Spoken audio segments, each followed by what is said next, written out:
Welcome to Silver Bow Publishing's virtual launch for the Radha Poems by Jeevan Bhagwat. We're excited that you are here to join us to celebrate this new release today. My name is Megan Hakkinen. I'm a two-time world ultra cycling champion, the author of two adventure memoirs, and I've just returned home from racing in the Pindus Mountains of Greece.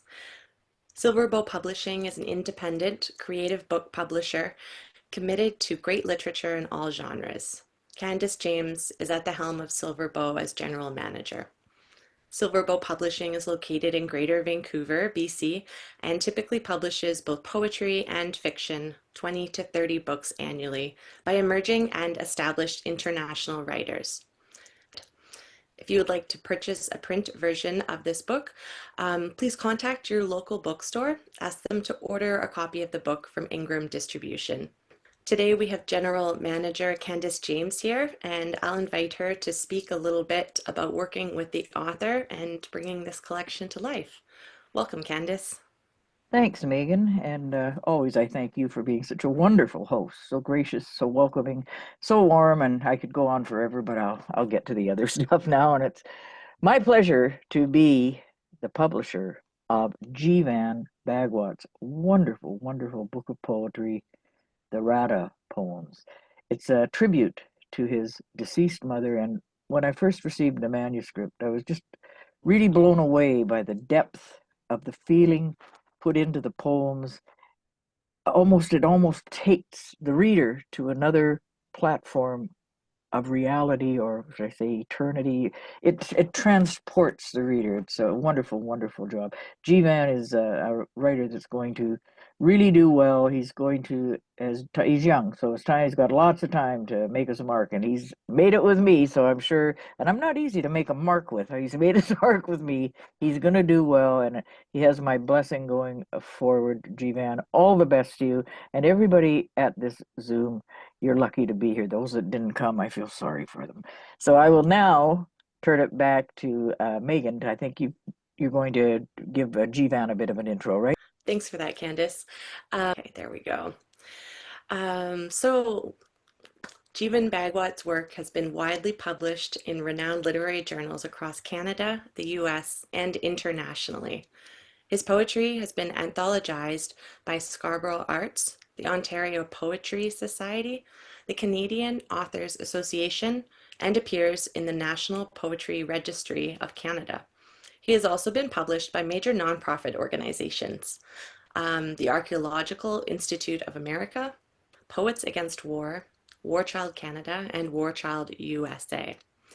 He is the winner of over a dozen poetry awards, including the 2003 and 2005 Monica Liddell Prize for Poetry, 2011 Conscious Canada Art New Media Contest for Poetry, a recipient of the 2015 Scarborough Urban Hero Award for Arts and Culture, 2023 Ontario Poetry Society's Across the Universe Poetry Contest, and 2023 Wax Poetry and Art Magazine's Socially Engaged Poetry Contest.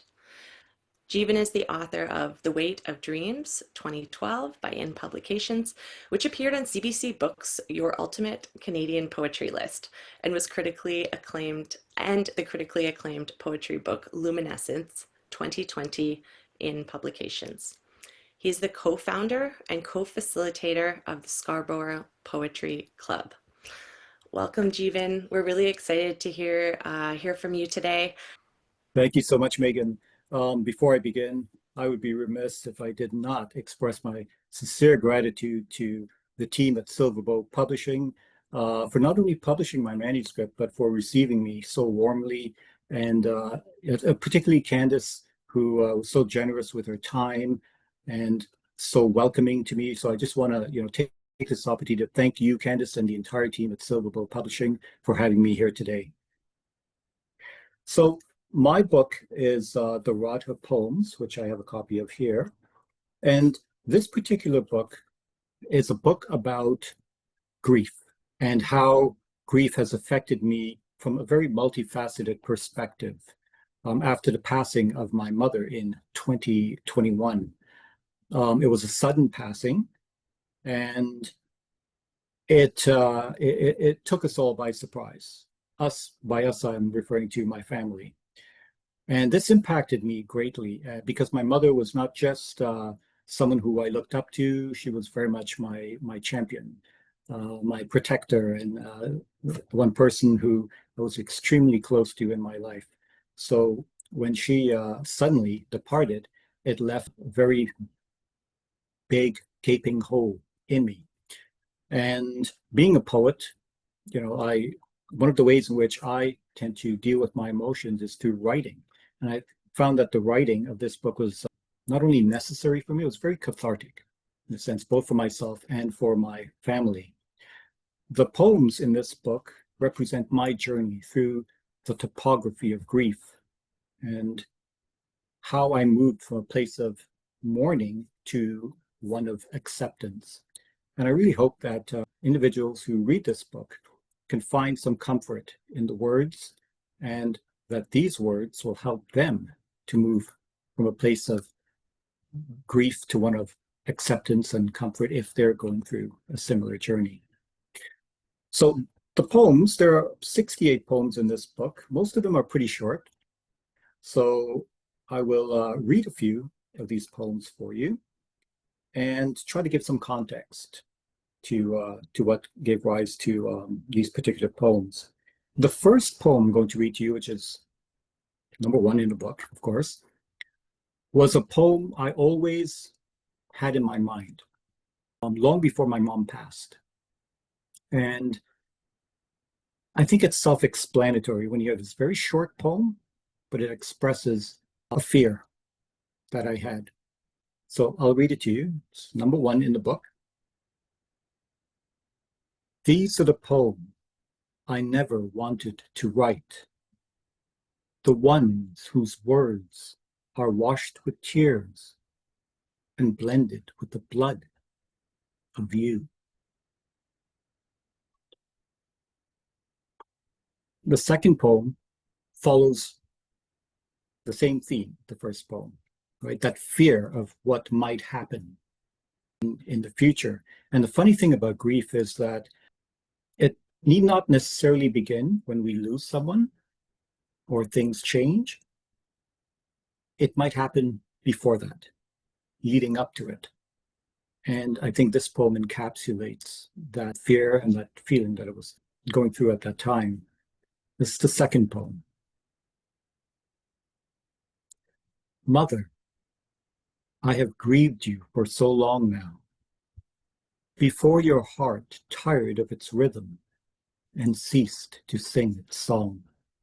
Before your body shriveled like rice paper in the wrinkled hands of time. I have grieved you when fear took hold of my ear and poured its dark predictions into me. Flesh of my flesh, blood of my blood, long before your departure, I tasted the pain of this truth. I have been grieving you for years and years. So I think that sort of explains, what I was going through actually leading up to the point of when my mom passed. The next poem I'd like to read is the 10th poem in this collection. And this is when my mom had already passed. And the thing about writing a book like this is that there was no real order to it. Grief is a very complicated and sometimes messy thing. And, although I try to place these poems in a very chronological manner, the truth is the process itself was all over the map. Right? I've written other books and I had a clear idea as to what I wanted to do and how I wanted to proceed, but not with this. These poems were the most difficult poems I ever had to write. And probably the second most difficult thing is reading them because I'm so close to them. There's a lot of emotion in these poems, and it helps me to sometimes go back to that particular moment in time when I was going through these feelings. So it's not an easy thing, but I'll do my best. Number 10. Early morning, October sky splintered into shards of light. We walk hand in hand down a sunlit lane to where the river's mouth sings fluvia. I tell you about the dandelions and their yellow insurrection, where the maples yet dance like jeweled ghosts, defying the gravity of autumn's stare. And we reminisce about old times, the joys and sorrows that we've both shared from living such intertwined lives. Beyond the bridge that straddles the riverbank, we find a clearing through the underbrush, a pebbled sanctuary where the trees keep quiet vigils to themselves, and we wade into the water together. The shallow rapids reflecting sky, till I cut my heart open, bleed it of its tears, and scatter you in clouds, angel white.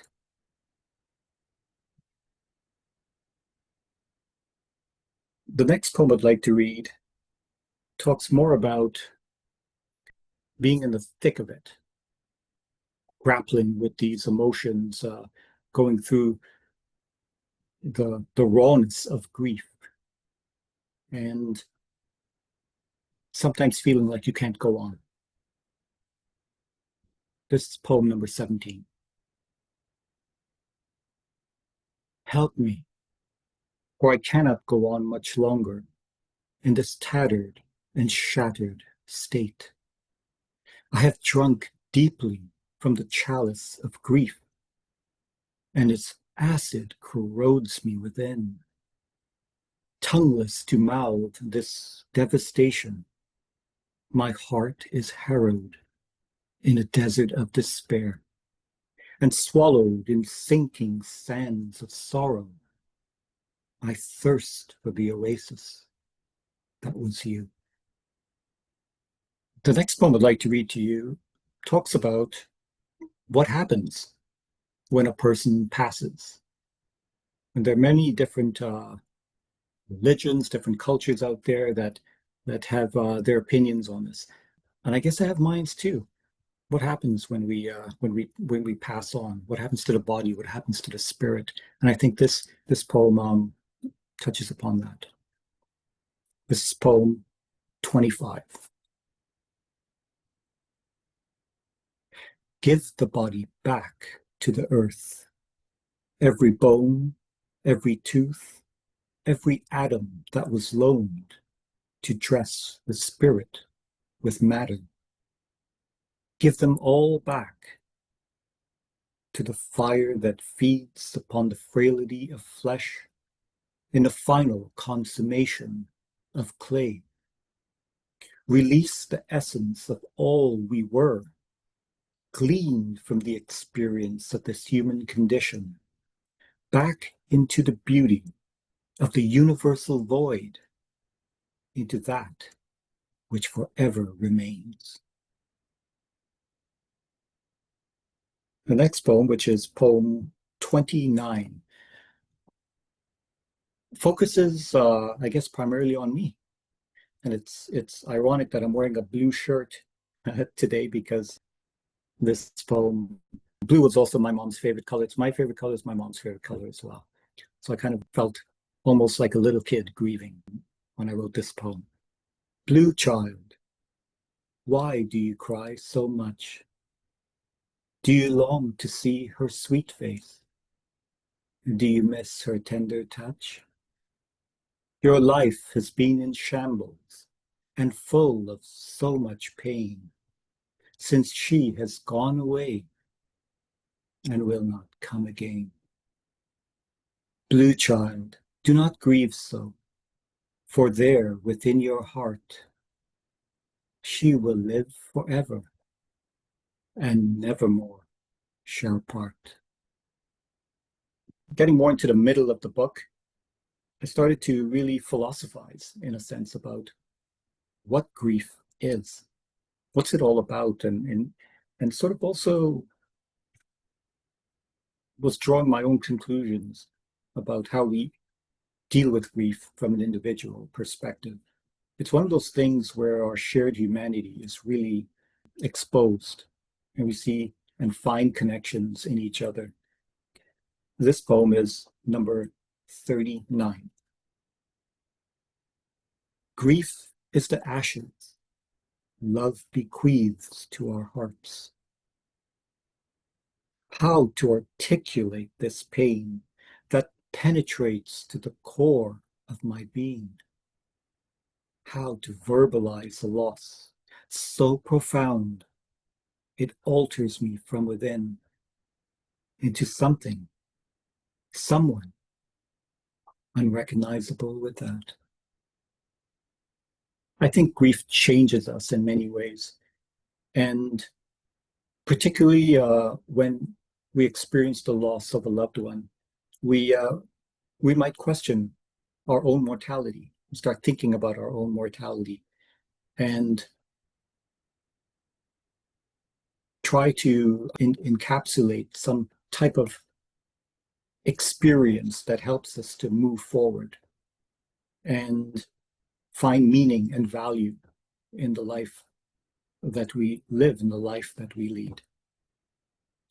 The next poem I'd like to read to you is one of the shortest poems in the book. It's poem 43, and if you're not too careful when you're reading this, you might miss it. It's a little subtle clue in this poem because it's an acrostic poem.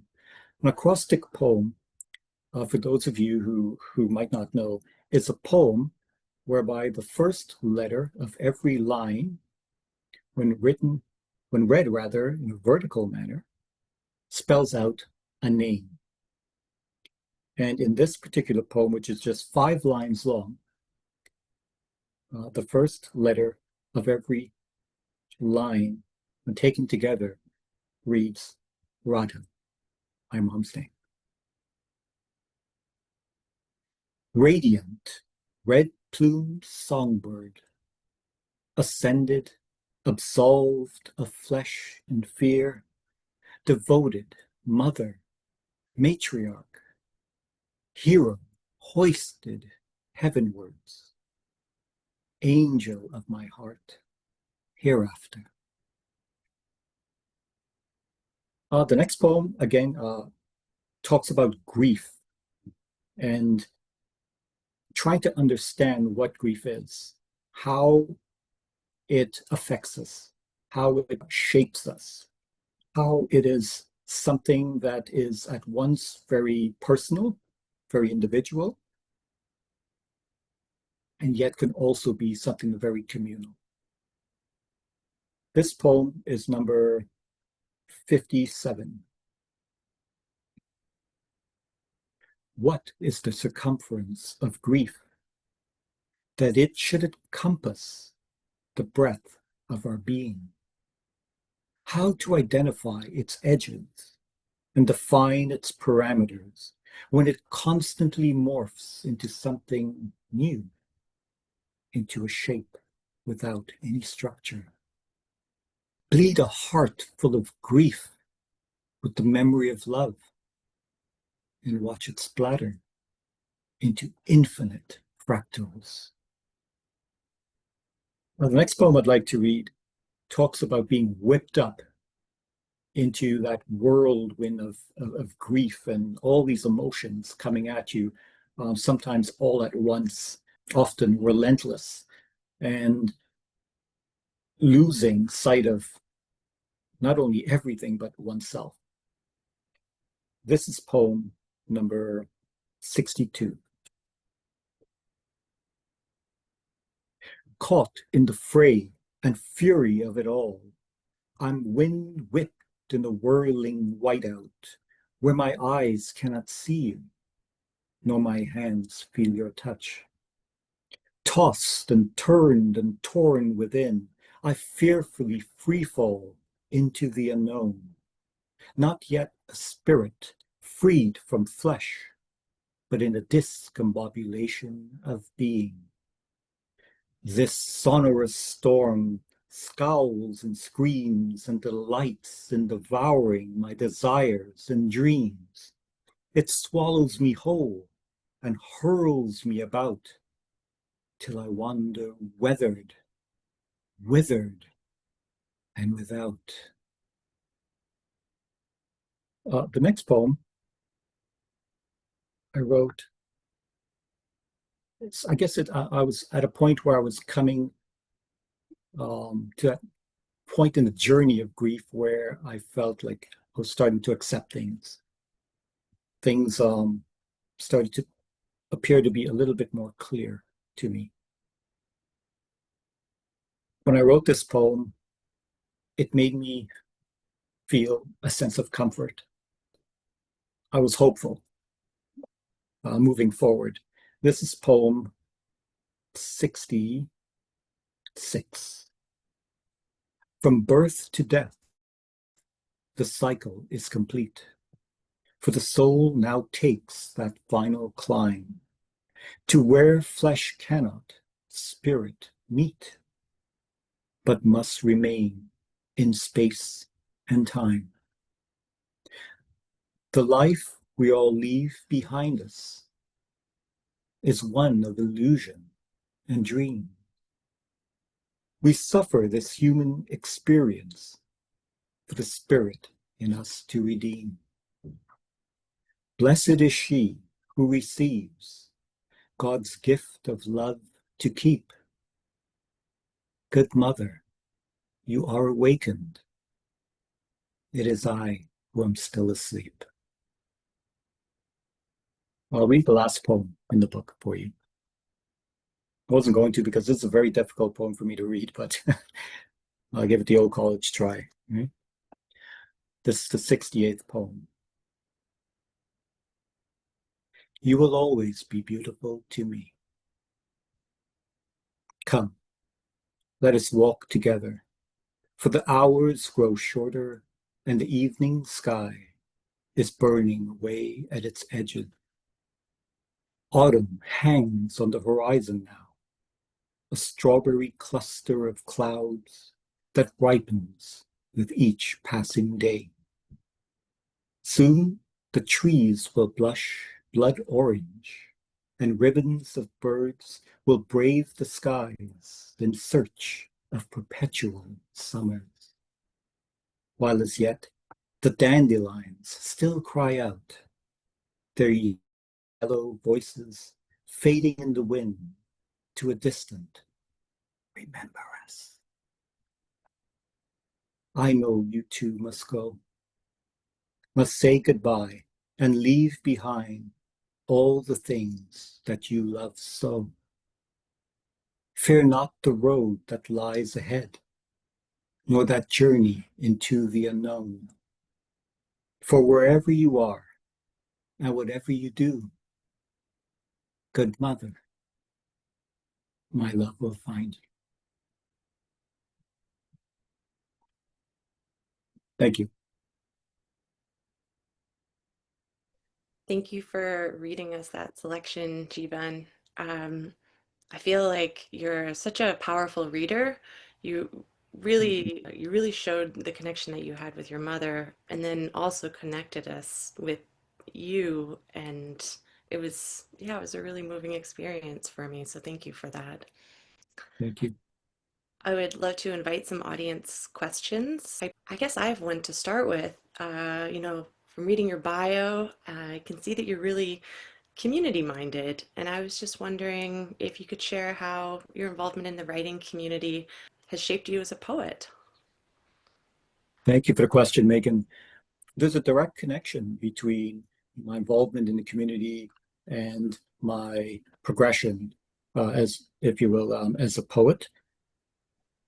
The Scarborough Poetry Club was a dream that I had with my wife, who's here today, actually, is there, Anna.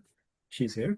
And, we wanted to make sure that we created something that would help the poets in our community to not only find their voices, but to understand that they can communicate with each other, learn, grow, and develop from each other, and give back to their community. That was our hope. That was our dream. And I'm so proud to say we are celebrating our 10-year anniversary as of October this year. And, being introduced to so many wonderful poets from so many different aspects of, rather, segments of society. The club itself, it's not just, we don't have just poets from Scarborough, we have poets from practically all over North America. And to be introduced to those poets and to learn and grow from them myself has definitely helped to enrich my own understanding of the craft and allowed me to engage in experimenting with respect to what I want to write. This really helped me as a writer to learn, grow, and develop as well. So there's definitely that direct correlation over to, from the community to where I am now in terms of a writer. Yeah. That's great to hear.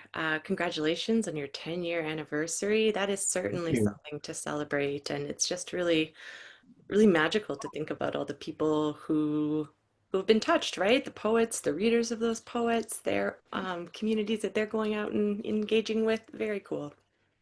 Thank you, Mike. I see that Dennis is here with us. Dennis, did you have a question for our poet?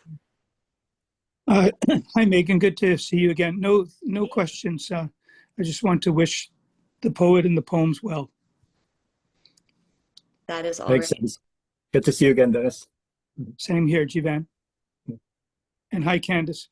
Hi, Dennis. Good to see you, always. Thank you.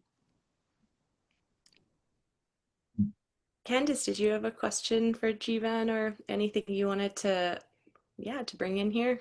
Since nobody else has a question, I'll bring in a kind of a esoteric question that really doesn't have an answer, but Jeevan can perhaps give us his answer. Now, Jeevan, I was reading Nietzsche, and he has a theory of eternal reoccurrence, stating that we relive our lives, each one the same, every time. And, you know, I'm actually kind of looking forward to, because I've enjoyed mine. I'm wondering, are you looking forward to yours? Well, thank you for the question, Candace. Now you're taking me back to my university days when I had to learn existentialist philosophy and had to read Nietzsche quite a lot. But it's a great question because, again, writing poems like the ones in this book confronts us with many different things. For me, one of those things was my own mortality as well, and what would happen if we had to relive this life. For me, it would be a welcome thing because I was blessed. I was blessed in this life to have such wonderful parents, wonderful teachers, wonderful friends in my life, and to have met the love of my life, my wife, who is again here. There she is. Hi, Anna. So, so life to me is a journey. It's an experience. There are peaks and there are valleys, and all of us have to go through those. And we tend to want to only be where on top of the peaks, but not the valleys. But the valleys are there for a reason. We have to go through these valleys because they're in many ways a crucible from which we shed our skin, quote unquote, and come out as somebody new, somebody evolved. And often that requires going through a process of self-discovery, sometimes pain, sometimes grief, sometimes heartache, sometimes loss, however you want to refer to that. But it equips us to deal with the other challenges that will come about. Right? Our human experience is one of learning, one of evolution. And I think when we open ourselves up to truth, beauty, love, compassion, etc., that helps us to evolve both physically, but most importantly, spiritually. Yes. And I think I'm just going to mention this one thing because this is kind of a weird thing, but I was thinking about it the other day. Things, if I had the chance, that I would never do again. If there were certain things, well, I would never do that again. And I started thinking about it. And when I was 15, I got into a car with my girlfriend and her boyfriend, and we were traveling from Crescent Beach to New Westminster. We had a car accident. And of course, the car that came in, it came right in on my door. I broke my back and my pelvis, and I was only 15. I was in hospital for about a month, and that foster bed they put on top of you and flip you over so you can eat anyway. Long story short, I was supposed to, in September, be taking skiing lessons on Grouse Mountain.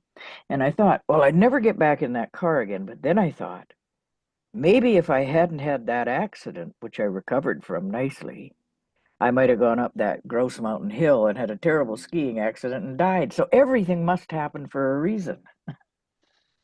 I don't know. I just start thinking about all these what ifs now. Yeah, I agree with that. I mean, again, it's like you, you think back at if I could have changed something, Yeah, maybe I would have, but maybe you weren't supposed to change it. exactly, exactly. Yeah. And then you come to that realization later in life. Yeah. Yeah, I think so. I think so, definitely. And I just think it's we continuously learn, um, because we're here to learn.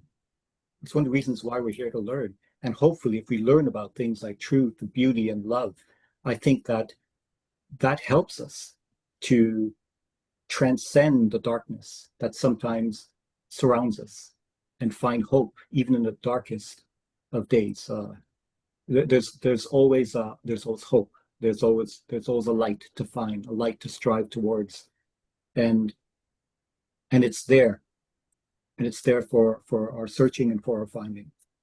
And I think it's poetry and the arts and music and everything in the arts. The beauty of it all, I think, really enhances us to get where we're going. It helps us in every way. Absolutely, yeah. I see a question from Anna. I'd love to hear it. Hi. Well, first a comment. I just wanted to thank Candace and you, Megan, for inviting Jeevan, to this virtual book launch. It's a very personal collection of poetry, personal for me as well, because it's about my beloved mother-in-law, our mom. Yeah, so thank you so much for accepting his manuscript, for supporting him through the process, and now here we are at his virtual launch. So and I want to acknowledge also that I see among the participants here, there's family, there are poetry club members, there are friends. So I want to thank all of you for attending as well. Yeah, I think I just wanted to ask Jeevan, how has this sort of first more formal experience of reading these very personal poems been? Jeevan doesn't read as often as I'd like him to. I think he's a wonderful reader as well as a wonderful writer. I appreciate that he is putting these poems out there, reading, and I know it's challenging, right, when they're this personal. But yeah, so that's my question. Thanks so much, wifey. So it's been good because it's helping me I honor my mother when I read these poems. I honored her when I wrote these poems, and I continue to honor her when I read these poems. So I keep that in mind when I'm reading these poems, when I have a public reading, etc., whether virtual or in person. So it's never easy to do. Like there are certain poems in here I purposefully did not read because I'd probably just collapse like a house of cards or something if I would have dared try to read them. But it's becoming something that I'm taking more pride in, and that's helping me to control the grief, if that makes any sense. Yeah. Thanks for those comments and thanks for that question, Anna. Yeah. I think grief is something that, everyone experiences differently. And I think in Canadian society in general, it's maybe something we could do a better job talking about and being with. So, yeah, for me, it was a bit of a special experience to be here and hear your poetry. Thank you so much. I deeply appreciate the opportunity. And I hope that those of you listening today found some value, not just in the poems, but can take what you've learned from the poems or what you've heard from the poems and situate that within the context of your own lived experiences. That's my hope. If I might add something, his brilliance in the use of language, his authenticity, his wisdom in a young man, not like some of the young men I taught many years ago. You are getting a real prodigy, Candace. And I'm going to be a humble grandma and say, I hope you will treat him well. In fact, I know you will treat him well. I actually think he's probably our very own rendition of Deepak Chopra. Only Very I well. would argue better looking. Thank you so much, Bev. Now you're making me blush. Good. Thank you. Thank you so much. And thank you, Candace. You're It's also welcome. nice of you to say. It's been a joy to be here.